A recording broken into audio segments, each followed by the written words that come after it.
Woo. So we've got some interesting cards in this one, I must say, Aries. The card on the bottom here is Devil. Devil card. Do, do, do.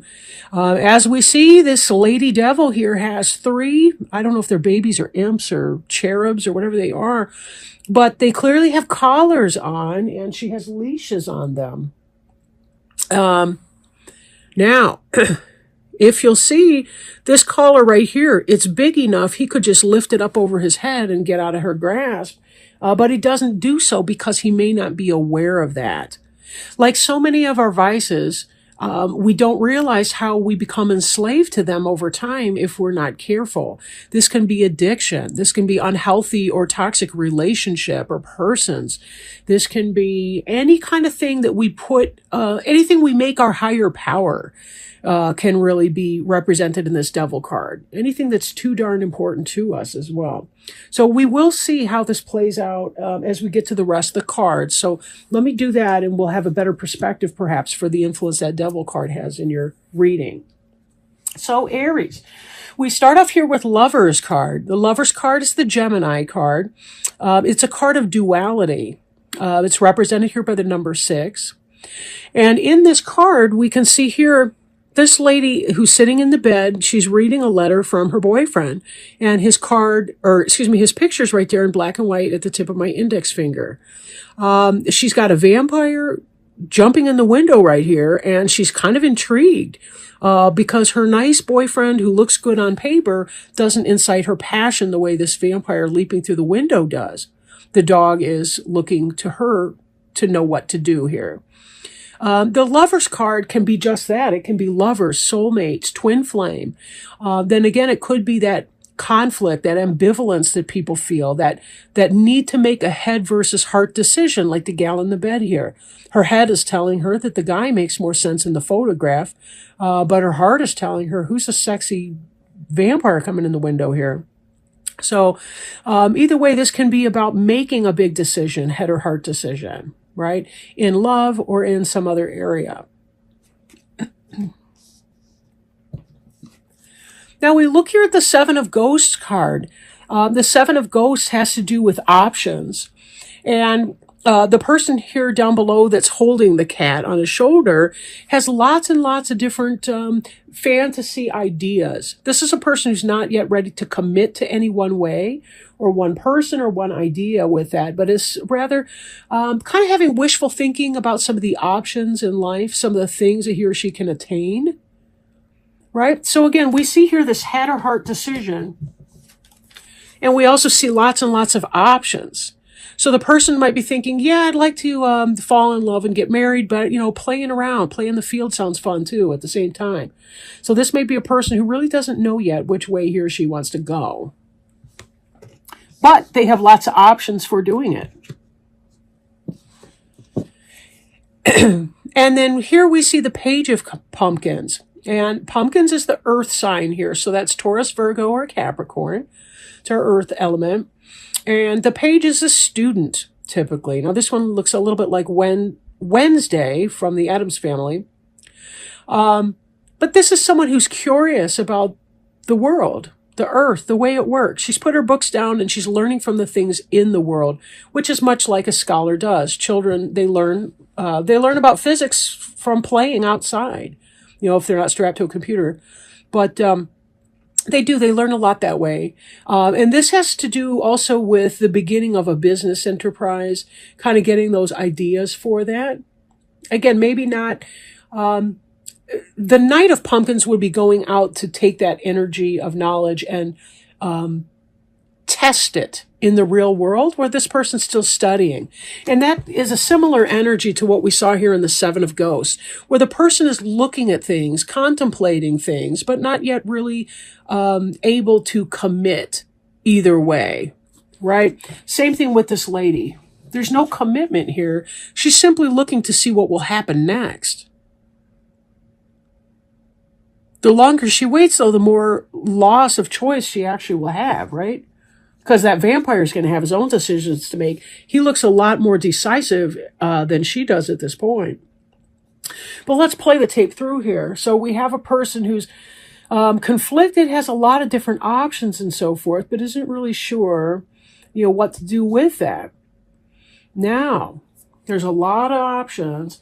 And then we see here the Three of Ghosts. Now, this is the energy that's being moved from the Lovers into the Three of Ghosts energy.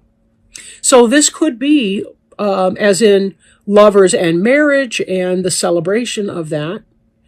Or it could be the person's contemplating that lover and it winds up being a third party situation. Remember, if she gets out of that bed with the vampire, if they go off together, this guy, I think his name is Jonathan from the Bram Stoker Dracula book. But this guy, Jonathan, is going to be left out in the cold. That will be a third party situation, right? So there's a potential there that that's what it could be. So be careful who you've got your eyes on right now, Aries.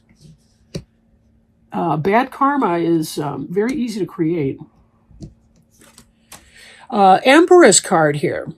She's the number 3 card in the deck. She's the female companion to the Emperor card. Although the energy is pretty fluid here either way. She just has more to do with the Mother Earth type energy. And in this, she's really the quintessential woman. She's, in spite of the fact that they've got the Bride of Frankenstein playing her, right? But she's kind of the quintessential woman. She's the queens of all the other 4 decks are really embodied. She has a balance, a positive balance of each of those elemental energies. And she is someone who's the loving wife and mother. She doesn't just run a household. She's an empress, right? She's a businesswoman and a family woman. And she's got it all going on. Again, emphasis is not specifically woman, but it is a maternal energy type card. And this Empress, trying to think here. I'm drawing a blank. If there's let's see, Aries is associated with Emperor. So actually, this energy could possibly be something related to you. Although Aries is typically a masculine sign. But either way, this could be your dream mate represented in this card here. And the Sun certainly is a very joyous card. The Sun's the happiest card in the deck. It can be associated with Leo, but not necessarily so. But when we look at these 3 things together, we're looking at joy, happiness, reunion, right? Love. Love for someone that's a woman that's got it all. Happiness, right? Whatever it is that you're wanting and you're thinking about, you're really thinking it's going to be this great celebration over here. And it does look like it's going to be quite happy for you. I flipped those, didn't I? Nope. Sorry. I don't have time to back it up and go see the Empresses of the Metal. So you're coming out of that place and possibly making a decision on one person. But again, there may be consequences to that because I'm not 100% positive that she's available. And it looks like you're wanting to start up something earthly with someone, but you're not sure exactly how you want to go about that.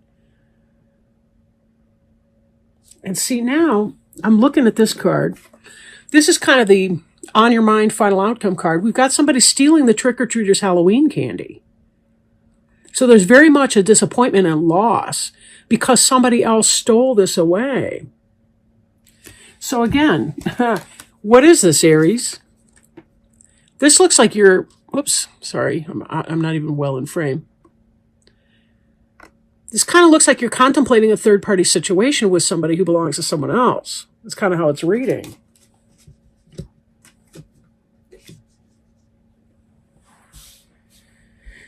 And this Empress, she may be awesome, but it may come at a price. This is a card about your ships coming in. This is typically a good card for business, finance, material gain. But in this, I almost wonder if it's not your just desserts coming home here a little bit. Just be careful the karma involved, when you step out with somebody, if that's what you're actually thinking. So Page of Pumpkins to the Sun. You want to begin something earthly with someone. And there is a sense of success and waiting for those ships to come in. But let's look too at this card here, the Four of Bats. The Four of Bats is someone who's rest, meditation, peaceful contemplation. So you may get what you want, but is it based on ego or is it based on real love? And while you're waiting for your ship to come in, there's going to be that sense of meditation and so forth. But this is a thought of a theft. Maybe there's a time you have to wait because that person is getting out of another relationship. So at this point, I'm circling back to this Devil card and thinking, be careful with what you serve. Watch what you serve. Watch what you worship. Because we can become ensnared or possessed by or enslaved to people and things that are not necessarily good for us. Ill-gotten gains. Well, there's an old saying about it, but I can't remember how it goes. It's like ill-gotten gains. All right. This card assures you that a positive health change is occurring as a result of prayer, positive thinking, and divine intervention. Your faith is rewarded in an unexpected and happy way. It's time to remain positive and release any fear to God and the angels. They have heard and answered your prayers. Although the outcome may differ from your expectations, nonetheless, you'll uncover great blessings from this situation. And most of all, Archangel Raphael is helping you find peace right now, for serenity is the greatest foundation for your health. Possible specific meanings. Contact a prayer group to pray for the situation. Ask Archangel Raphael to boost your faith. Use only positive words and phrases to describe your health. And affirm daily, I am healthy in all ways right now. And then your prayer on the card reads, Dear God and Archangel Raphael, thank you for your miraculous intervention and healing energy, which has restored the health of, and then insert the name of the person you've been praying for.